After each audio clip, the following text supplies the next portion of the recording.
Hello everyone and welcome to another Premier League review show on Football Talk Podcast. My name is Ozzie and I'm your host for this evening. We've just concluded Matchweek 16 and the race for the title has just heated up. 10-man Liverpool managed to claim a draw against Fulham. It was a goalless affair at the Emirates Stadium between Arsenal and Everton. Chelsea were the team that took advantage and have now closed the gap to 2 points after their win against Brentford. So let's start the show and we'll review the Manchester derby, as it was probably the game of the week. Well, it looks like Manchester is red as United claimed the win very late on as they were trailing for most parts of the game. So let's talk about the key moments of the fixture. Man City opened the scoreline in the first half as Kevin De Bruyne whips in a fantastic ball from the left-hand side. You see Gvardiol taking a huge leap in the air and hits a bullet header into the corner to make it 1-0. Great finish from the defender. We should probably start calling him Gavardi Goal, as that's his fourth goal of the season. Then there was a bit of a melee in the middle of the pitch as Højlund goes toe-to-toe against Kyle Walker, who embarrassingly drops like a sack of potatoes with no real contact made on him. Shameful behaviour from the City defender. United apply plenty of pressure with Bruno Guimaraes going really close with a dink finish. Fortunately, just missed the target. But eventually, they got their breakthrough as Matheus Nunes places an awful back pass towards the keeper. Amad Diallo reacts and gets on the ball first. And just when he was about to pull the trigger, Matheus Nunes comes charging in and takes him out. So penalty was awarded. Bruno Fernandes steps up and makes it 1-1 from the penalty spot. But then the momentum shifted as United found the match winner in the 90th minute. And it was Amad Diallo who's through on goal, kicks it over the keeper, and just about finds the back of the net with his finish. What a moment for United as they got one over their neighbours, and I'm sure they're still celebrating as we speak. So in the end, United get all 3 points, but the losing streak continues for Pep's team as they've only managed to get one win in 11 games. Crazy stat when you say it out loud. Let's be honest, I don't see them mounting any sort of title challenge from now on. So that's them for the season, I would say. But they still will be fighting for a top 4 place. On to the next fixture. Liverpool versus Fulham. What a crazy game this ended up being. Liverpool were unable to extend their lead at the top. But in the end, I actually think this was a good point as we were down to 10 men very early in the game. But before we get into that, Diop made an awful challenge on Robertson. And to be quite honest, he was very lucky not to get sent off as it was a very reckless challenge. And the tackle was quite high. For me, it should have been a red card. Fulham then surprised everyone as they took the lead in the 11th minute. Great cross from Robinson, who had one hell of a game. He finds Pereira in the middle of the box and he applies an acrobatic finish to make it 1-0. Then moments later, Liverpool were down to 10 men as Robertson was sent off and because of his foul on Harry Wilson, the former Red. Now, I have no issue with the challenge. It was definitely a foul. A bit of a clumsy one from Robertson. However, in that moment, the ref played advantage for Fulham with Jimenez going through on goal and he pretty much fluffed his chance there. So why did the ref call it back to review the foul when the advantage was given? And also, Harry Wilson's last touch was way too heavy to suggest that he was going to get on the end of that ball. So for me, overall, a dodgy decision all round from the referee. Also, This was in the 16th minute of the game, and Liverpool really struggled in the first half as they couldn't find their shape that would function well as a team. But in the second half, a much better performance from the Reds and responded very promptly as Salah hits an exquisite pass to Cody Gakpo, who finishes the move with a diving header to make it 1-1. What a ball from the Egyptian king. But Fulham surprised us yet again, and it was Robinson yet again who was involved this time. He produces a low cross towards Muniz, who's just come off the bench, and he finishes the move with a clever flick to take the lead once again. But then Liverpool finally got the equaliser from Jota the Shotter, who's making his first appearance since October. He applies a neat turn and finishes in clinical fashion to make it 2-2. And that was the end of the game. Now, of course, I'm disappointed about dropping points, but considering how the game panned out, I have to be pleased that we got something out of the game. Fulham could easily have picked up a couple red cards as well, if I'm being honest. The Diop challenge on Robbo in the opening minutes was one that I feel like could have been a red card. And then there was also a foul from Pereira and Gravenberch from behind, and that was a nasty challenge. That should have been a straight red as well. So, two moments there that, maybe should have helped Liverpool in that situation. And also, I remember Tete taking out Joe Gomez in the penalty box, NFL style. So that could have led to a penalty kick for Liverpool. But PGLOL, as I like to call them now, still have a running agenda with Liverpool. So we'll have to let our football do the talking. And next week, or should I say later on this week, we'll be facing Tottenham, which is always a tricky encounter. On to the next fixture. Arsenal versus Everton. Two long ball specialists were unable to get anything from the game as it ended goalless between Arsenal City and Everton. Not going to go into too much details as it was quite a bit of a ball fest. But Arsenal certainly applied a lot of pressure, and Pickford was required to be very active throughout the game. Odegaard probably had some of the best chances for the Gunners, but he didn't have his shooting boots on. So Arsenal remain in third place with 30 points. Next fixture, Chelsea versus Brentford. Chelsea continue their great form and close the gap to 2 points after the 2-1 victory over Brentford. Cucurella opens the scoreline for the Blues with a great header. Nice cross from Matchweek on that right-hand side. Brentford were getting closer to finding that equaliser after Carvalho smashes the ball onto the crossbar. But it was Action Jackson who extends the lead for Chelsea in the second half as he's through on goal and hits a shot with plenty of power to make it 2-0. And Bermont gets the consolation goal for Brentford very late on as he shows some serious speed from that right wing and applies a clinical finish into the bottom corner. Now, if people aren't considering Chelsea as title challenges, give your head a bit of a wobble because they will be competing this season. And in fact, I think they're probably playing the best football at the minute. So, definitely a team that we have to give a bit of respect to right now. On to the next fixture. You never know what Tottenham team will turn up. They are a true definition of a rollercoaster team, full of highs and full of lows. But this game, or should I say this weekend, they were sky high as they smashed Southampton 5-0. So let's go through the goals. It didn't take long for the first goal for Tottenham.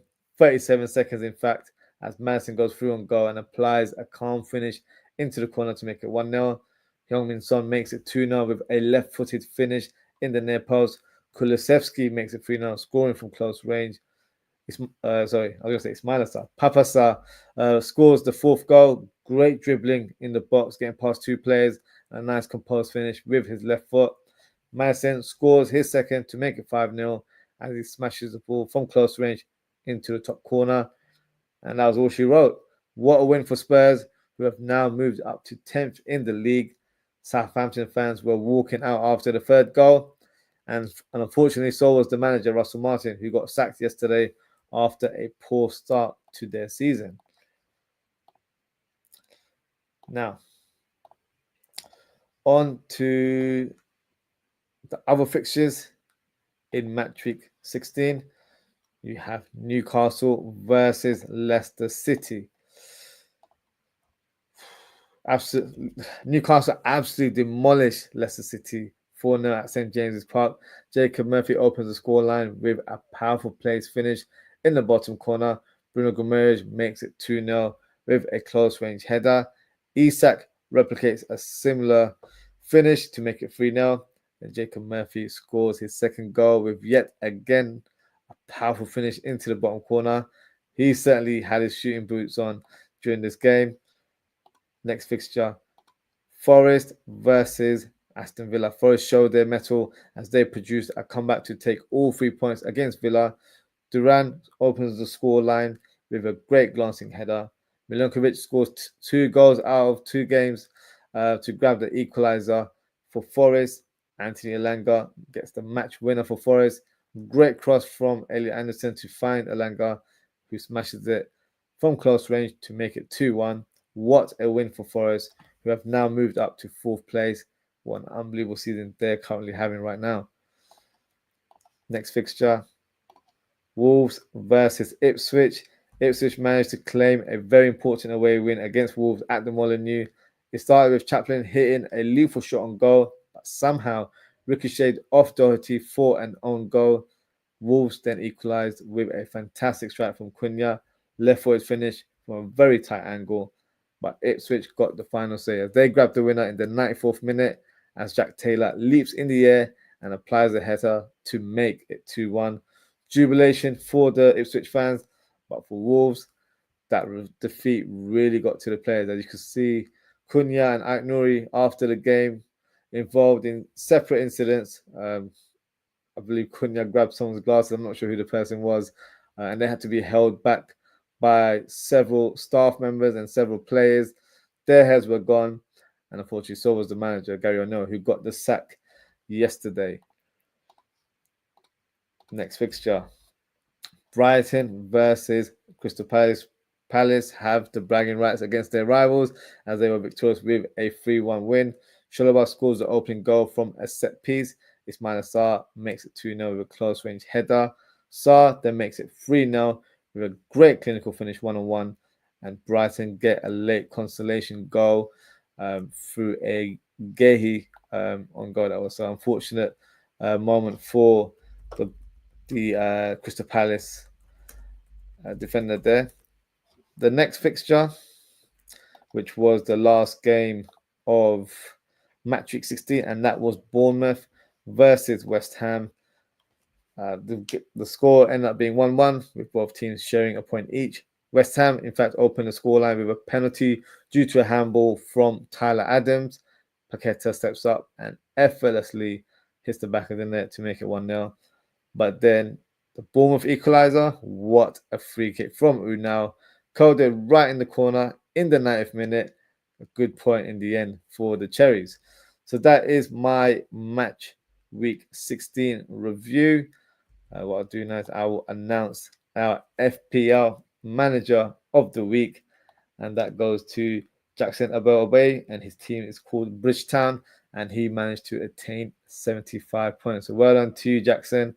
A very decent tally. I noticed in the league there wasn't a lot of high scores. I'd say on average 30 to 50 points. So well done to you. Good point tally for you in the end. In terms of my performance, yeah, not the best of weeks, to be honest with you. I got around 35 points. So yeah, half of what Jackson got there. So yeah, not a great week. So a lot of work in order for me to climb up that table. And speaking of table, what we'll do now, we will share the FPL and see what the current top 10 looks like. So let's do it like this. So we've got a new leader at the top of the table. We've got Chris Barnett, and his team is called Savannah Stories. He got 71 points this week, but he is now in top place. Vipin Mohan remains in second. Tayo Aziz remains in third. Godwin has moved up to fourth position. Melissa Morris has dropped to fifth. Ellie Clark has dropped to sixth. Maya Tonison remains in seventh. Jake Harrison has moved up to eighth in the league. Handy Abda has dropped to ninth. Pasuran Mania has dropped to 10th place. So that is the top 10. So big up to you guys for making the top rankings there, I guess.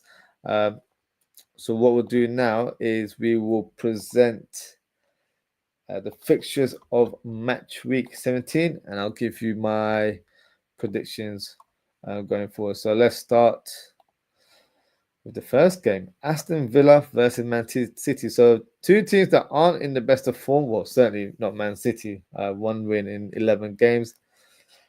This is not an easy game for City to try and gain any momentum in terms of moving up the table. I'm going to go for a draw. I don't think neither team are playing well, so it probably makes logical sense that there won't be a clear winner. So I'm going to go for a 1-1 draw. Brentford versus Nottingham Forest. I'm going to give it to Forest. I feel like Forest have been in such good rich vein of form, and I think it will continue into this fixture. So I'm going to go for a 2-1 victory.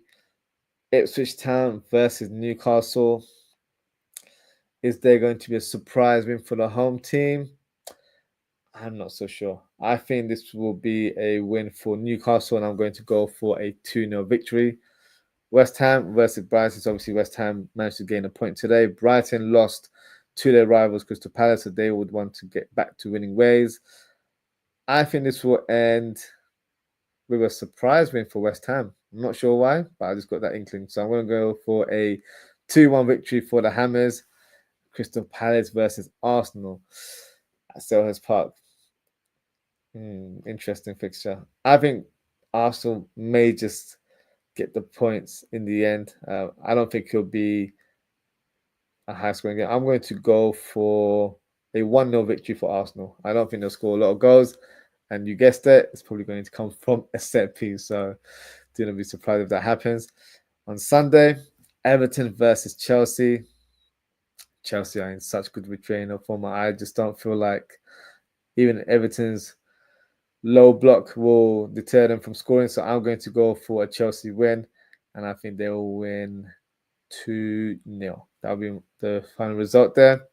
Fulham versus Southampton. Southampton currently don't have a manager. I'm not sure if they're going to appoint one anytime soon. I haven't seen any rumors. If you guys have, feel free to drop a comment. Let me know who you think will be the next manager. I think Fulham, despite getting a point, will be very confident about their form going forward. They showed a good account of themselves against Liverpool. So I think they'll get the win in this fixture. And I'm going to go for a big sort of scoreline. I'm going to go for a 3-0 victory for Fulham. Leicester versus Wolves, another team that are without a manager right now in Wolves there. So I think the Foxes will be victorious in this one. So I'm going to go for a 2-0 victory for Leicester City. Manchester United versus Bournemouth. I think Bournemouth have been one of the informed teams this season. They've been better at home than away. But I'm going to go for a draw. I think it'll be 1-1 in this fixture. And for me, probably the game of the week, not just because I'm a Liverpool fan, but in terms of on paper, you've got two good teams here. Big question is, what team is it going to turn out in the Tottenham Stadium? Is it going to be the team that beat Southampton, or the team that's losing and dropping points in the last few weeks? I'm hoping it's the latter. I'm confident Liverpool will get the win. Liverpool are finding some, I would say, more players back in the squad now, which is a good moment for us, and it's a boost for us overall, as we've had quite a few players missing in recent weeks. I'm going to go for a 2-0 victory for the Reds. So that is my predictions, and I'm just going to go through some of the comments, and then we'll close the show. Nick Fadley, big up to you, Nick. He says, thanks to Fulham. Thanks to Fulham indeed. Dad says, big up Ozzie, hope you're well today. Big up yourself, Dad. I'm doing good. Thank you. I hope you are well, Daz. And Daz's second comment is who is slots number 2, Ozzie? Also, what's his English like?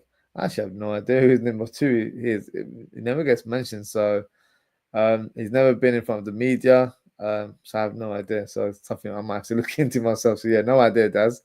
Because normally you do get familiarized with the number 2, but in this case, no. Clearly just a man that's about his coaching rather than being in front of the cameras, which is fair play. So no idea, Daz. And that is the final comment, and that is also the end of the show. So thank you everyone for tuning in. Thank you to Nick and Daz for your comments. If you haven't already, please don't forget to like, comment, share, and subscribe to the channel. In terms of upcoming content, a lot coming this way. So we've got the match preview of Southampton versus Liverpool tomorrow evening. This is the Carabao Cup quarterfinals. So that'll take place tomorrow evening. And on Wednesday, I'll be doing a watch along for that fixture, plus a match reaction later in the evening. And on Thursday, I'll be doing a match preview of Tottenham versus Liverpool. And on Sunday, we'll be doing the live watch along for that fixture, plus a match reaction later in the evening. So lots of shows coming your way. So feel free to join us during the shows. Also, hit that notification bell so you know what time I'm going live. Also, follow me on social media for all the latest updating. Follow me at Ozzie.ftp on Instagram, and you can also follow me at Ozzie_FTP on X/Twitter. So that is it for this evening, guys. Thank you so much for tuning in. Take care, stay safe, and I hope to speak to you all very, very soon. Goodbye.